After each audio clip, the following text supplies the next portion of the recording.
नमस्कार विद्यार्थी मित्रांनो, आज आपण इयत्ता 9वीचा संच प्रकरणामधला सराव संच 1.3 पाहत आहोत. तर यातील प्रश्न आहे, पुढील संचापैकी कोणते संच दुसऱ्या कोणत्या संचाचे उपसंच आहेत ते लिहा. तर आपल्याला उदाहरण दिले, पी हा पुण्यातील रहिवाशांचा संच आहे, एम हा मध्य प्रदेशातील रहिवाशांचा संच आहे, आय हा इंदोरमधील रहिवाशांचा संच आहे, बी हा भारतातील रहिवाशांचा संच आहे, एच हा महाराष्ट्रातील रहिवाशांचा संच आहे. हे उदाहरण दिलं आहे आणि कोणते संच दुसऱ्या कोणत्या संचाचे उपसंच आहेत हे विचारलेलं आहे. तर पहा, पहिलं काय आहे, पी हा पुण्यातील रहिवाशांचा संच आहे. तर आता पुण्यातील रहिवाशांचा संच कशाचा उपसंच येईल? बी भारतातील रहिवाशांचा संच. याचा काय येईल? बी हा भारतातील रहिवाशांचा संच आहे, रहिवाशांचा संच आहे, याचा उपसंच येईल. आणि पी पुणे कशाचा उपसंच येईल? पुणे हा महाराष्ट्राचा उपसंच येईल. तर आपण लिहूयात आता, पुण्यातील सर्व रहिवासी हे उत्तर लिहूया, पुण्यातील सर्व रहिवासी हे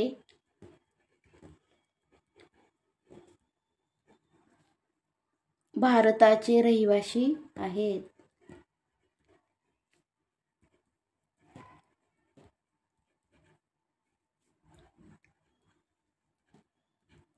म्हणजेच पी हा उपसंच आहे बीचा.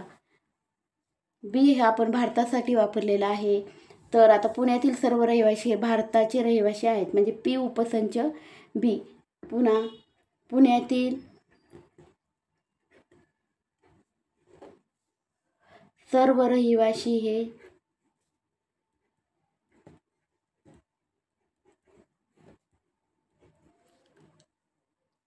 महाराष्ट्राचे रहिवासी आहेत.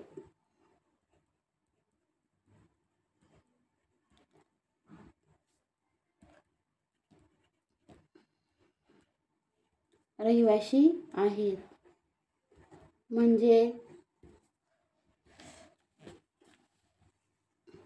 पी हा उपसंच आहे. महाराष्ट्रासाठी आपण एच वापरलेले, म्हणून पी हा उपसंच आहे एचा. आता पुण्यातील आता दुसरा आहे, यातलं यम हा मध्य प्रदेशातील रहिवाशांचा संच आहे.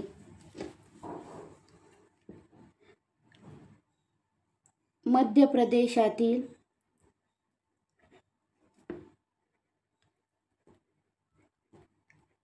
सर्व रहिवासी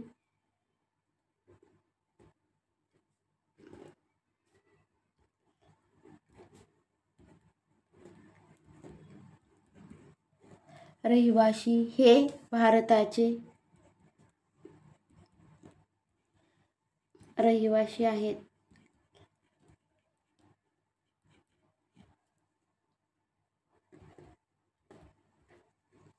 म्हणजे यम उपसंच आहे बीचा. यम वापरलाय आपण मध्य प्रदेशसाठी, यम वापरलंय. आता यातलं पुढचं आहे, आय हा इंदोरमधील रहिवाशांचा संच आहे. आय हा इंदोरमधील रहिवाशांचा संच आहे. इंदोरमधील सर्व रहिवासी हे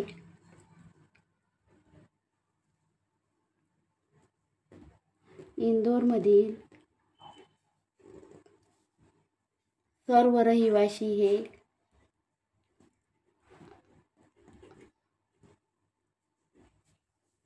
रहिवासी हे भारताचे रहिवासी आहेत.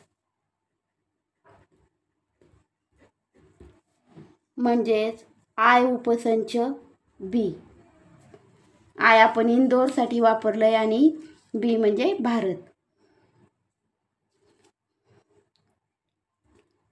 इंदोरमधील सर्व रहिवासी हे मध्य प्रदेशमधील मध्य प्रदेशमधील इंदोरमधील सर्व रहिवासी हे मध्य प्रदेशातील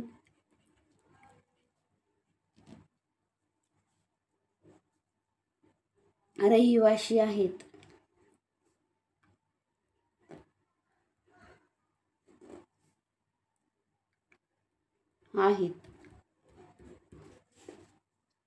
म्हणजेच आय उपसंच आहे. इंदोरमधील सर्व रहिवासी हे मध्य प्रदेशमधील रहिवासी आहेत. मध्य प्रदेशसाठी आपण यम वापरलं आहे. आय हे इंदोरमधील रहिवाशांसाठी वापरलेलं आहे.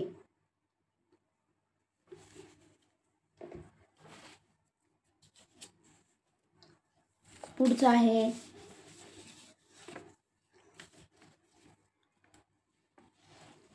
महाराष्ट्रातील सर्व रहिवासी हे महाराष्ट्रातील सर्व रहिवासी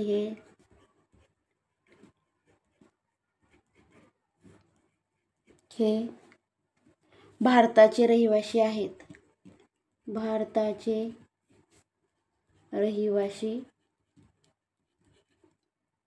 आहेत.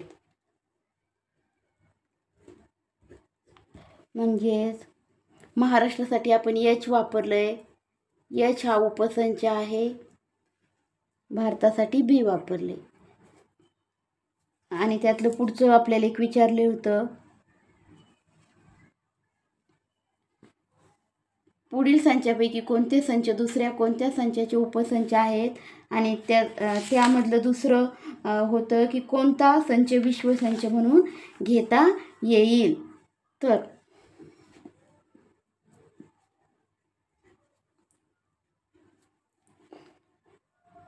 पुणे मध्य प्रदेश,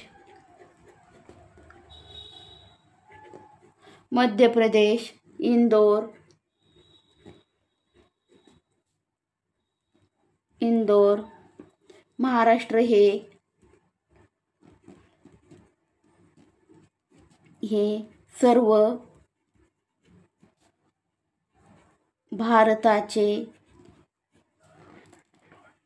घटक आहेत.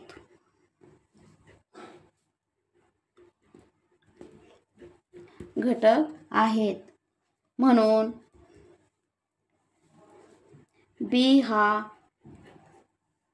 विश्वसंच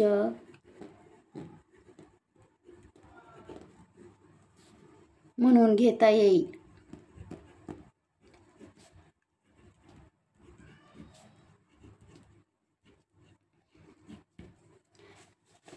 तर विद्यार्थी मित्रांनो, आपण सराव संच 1.3 मधलं कोणते संच दुसऱ्या कोणत्या संचाचे उपसंच आहेत ते लिहा हे उदाहरण पाहिलं. पहिले उदाहरण तुम्ही माझ्या मागच्या व्हिडिओमध्ये संच हे प्रकरण आपण पूर्ण पाहिलेलं आहे. आणि बेसिक गणित ही मागच्या व्हिडिओमध्ये पाहिलेलं आहे. तुम्ही गणित विषयाचा सराव करा. माझे सगळे व्हिडिओ पाहून व्हिडिओचा सराव करायचा आहे. गणित विषयाचा जर सराव केला तर गणित विषय तुम्हाला काहीच अवघड वाटणार नाही आहे. तर आज आपण संचमधलं सराव संच 1.3 मधला प्रश्न 5वा पाहिला की कोणते संच दुसऱ्या कोणत्या संचाचे उपसंच आहेत. तर बी हा पुण्यातील रहिवाशांचा संच, यम हा मध्य प्रदेशमधील रहिवासी संच, आय इंदोरमधील, बी हा भारतातील रहिवासी संच आहे, एच हा महाराष्ट्रातील रहिवासी संच आहे. पुण्यातील सर्व रहिवासी हे भारताचे रहिवासी आहेत. पुणे लहान आहे, भारत मोठा आहे. लहान संच जे असतात ते उपसंच असतात मोठ्या संचाचे. म्हणजेच पी उपसंच आहे बी. तर पुण्यातील सर्व रहिवासी हे महाराष्ट्राचे रहिवासी आहेत. महाराष्ट्र मोठा आहे पुण्यापेक्षा, म्हणजे पुणे उपसंच आहे. पी उपसंच आहे महाराष्ट्रासाठी आपण एच वापरलेले. पुढचा आहे मध्य प्रदेशातील सर्व रहिवासी हे भारताचे रहिवासी आहेत. मध्य प्रदेश म्हणजे यम उपसंच आहे बीचा. यम उपसंच आहे बीचा. इंदोरमधील सर्व रहिवासी हे भारताचे रहिवासी आहेत. म्हणजे आय उपसंच आहे बीचा. इंदोरमधील सर्व रहिवासी हे मध्य प्रदेशामधील रहिवासी आहेत. तर विद्यार्थी मित्रांनो, आय हा उपसंच आहे यमचा. महाराष्ट्रातील सर्व रहिवासी हे भारताचे रहिवासी आहेत. एच उपसंच आहे बीचा. आणि विश्वसंच म्हटलं तर भारत हा सर्वात मोठा संच आहे. आपण याला विश्वसंच म्हणतो. तर विद्यार्थी मित्रांनो, माझे मागचे सगळे व्हिडिओ पाहून व्हिडिओला लाईक करा, शेअर करा, सबस्क्राईब करा. धन्यवाद.